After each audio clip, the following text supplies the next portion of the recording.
I have come to the conclusion that I don't really like conflict. I know as leaders that we're supposed to encourage it, that in decision making, conflict becomes the crucible in which the best decisions are wrought. But I don't like the tension and the sense of awkwardness that pervades a situation. And I hate the silences, as I never know what not to say. But part of the awkwardness is that I know I'm being challenged. Maybe my understanding needs to change, or maybe there's something about culture and the way that we do things, or maybe it's about power and just not wanting to lose standing or lose face or just lose the argument. And it strikes me that Palm Sunday through to Holy Week and on to Good Friday carries with it that same sense of awkwardness and challenge. And there's something here about understanding and about culture and about power that is part of the drama of Christ's passion. So there's something here about understanding. John says in his account of Jesus' triumphal entry into Jerusalem that the disciples did not understand these things at first. Even those who were closest to Jesus, who followed his every move, were left mystified by what was going on. You see, the people were waiting for a Messiah, a warrior king. But Jesus wept over war-torn Jerusalem and pleaded for peace. Later, when Simon took up his sword, Jesus rebuked him and then turned to heal the high priest's servant whose ear had been cut off. This was no warrior. And if you needed to be reminded of that, then the scene on Palm Sunday would have said it all. This was no coup, no show of force. Jesus, maybe looking a bit forlorn, was riding on the back of a baby donkey. The zealots and the revolutionaries must have been heartbroken. Their hopes of an uprising would have been brought crashing down to earth. Maybe that's why Judas looked for an opportunity to betray Jesus. Maybe he wanted to force his hand, put him in a position where he would have to use his power. Even after the events of Good Friday and the reports of angels saying that Jesus was alive, the disciples on the road to Emmaus said, "Oh, we had hoped that Jesus was the one to redeem Israel."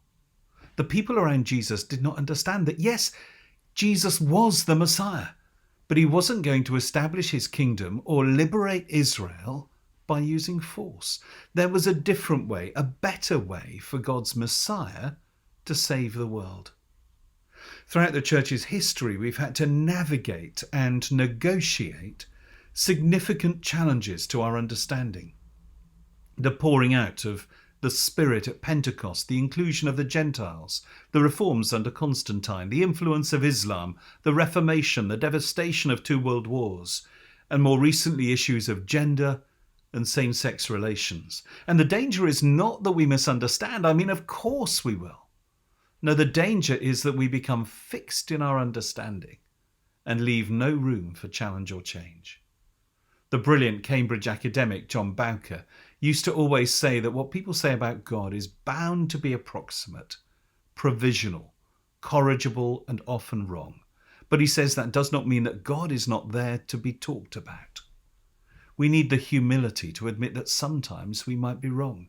And we need the godly and reverential openness of mind that makes us teachable, a true disciple of the living God, growing in our understanding. So maybe conflict, when our understanding does not match what we see or experience, maybe that is a good thing, because that conflict becomes a catalyst for learning. So what about culture and the way that we do things? A fair question to ask in this week of all weeks is, why did Jesus die? And yes, I know how we normally answer the question, but I'm thinking more of a kind of line of duty investigation. Who's responsible? What had Jesus done? What was going on? So what was Jesus charged with? In Mark chapter 14, Jesus is brought before a council that is made up of the high priest and all the chief priests, the elders, the scribes, and so on. And in verse 58, a witness says to him, "We heard him say, I will destroy the temple that is made with hands, and in 3 days I will build another not made with hands." Now, a threat against the temple would be a threat against Israel itself. In Deuteronomy chapter 17, it says that when you have an errant teacher, you should make a thorough inquiry. And if the charges prove true, then that person should be stoned to death. And it says, anyone who presumes to disobey the priest appointed to administer there, that is, the final authority, the high priest, that person shall die. Now, Mark tells us that the witnesses against Jesus did not agree. So the high priest, the figure of final authority, stands up and asks Jesus, have you no answer? What is it that they testify against you? But Jesus chose to be silent and did not answer. The high priest has asked Jesus a question, and Jesus has refused to answer. Now we know that anyone who presumes to disobey the high priest, that person shall die. So the high priest asked him again, are you the Messiah, the Son of the Blessed One? And now Jesus says, I am. And you will see the Son of Man seated at the right hand of the power and coming with the clouds of heaven. That is it. The high priest tears his clothes and says, why do we still need witnesses? You have heard his blasphemy. And everyone condemns him as deserving death. Now here's the thing. If you ask the high priest or any of the council if they'd done anything wrong, then they would say no. This is how we do things around here. This is what the law says. But sometimes the way we do things is at fault. Sometimes the way we do things excludes others or marginalizes others or even condemns others. And certainly the way that we do things needs challenging. And that challenge, that conflict, can only be a good thing. So understanding sometimes needs to be challenged, as does our culture, the way that we do things. And finally, so do the whole dynamics of power that are at work in each situation. You see, the thing about power is that people, when they've got it, like to cling to it. And that desire to hold on to power can distort the way things are and damage the people around them. The Jewish authorities at the time of Jesus had been granted some degree of agency. They could still function as a nation, as a people under the Jewish law. And they did not want to lose that due to some threat of insurrection. It was a case of anything for a quiet life. And the Roman occupying forces were trying to manage a huge area effectively by subduing the people and suppressing any threats to their dominance. But in John's accounts of Jesus before Pilate, it's not Jesus who's afraid. It's the Roman governor of all Judea. And when Jesus refuses to answer his questions, Pilate says, do you refuse to speak to me? Do you know that I have power to release you and power to crucify you? And calmly, powerfully, Jesus answers him, you would have no power over me unless it had been given you from above. See, here's the mystery, the paradox of this most holy of Holy Weeks.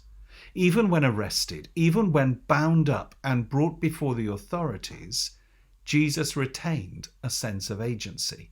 His life was not taken from him, he gave it away. Jesus was not the victim of the Romans, nor was he the victim of the Jews. Jesus was the willing agent of salvation who chose, says St. Paul in Philippians, to be obedient to death, even death on a cross. Never did Jesus resign himself to fatalism. He never said, whatever will be, will be. He said, let not my will be done but thine.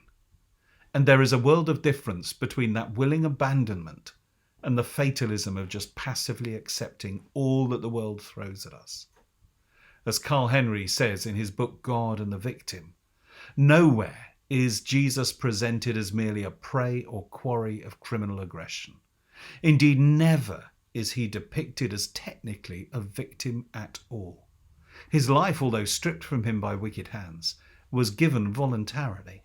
No man taketh it from me, but I lay it down of myself. His life is given, not taken. Here is no suffering victim of unpredictable violence. Jesus voluntarily yielded himself into the intention of Jesus. Willingly, he went to the cross to bear our penalty and guilt and to break sin's power.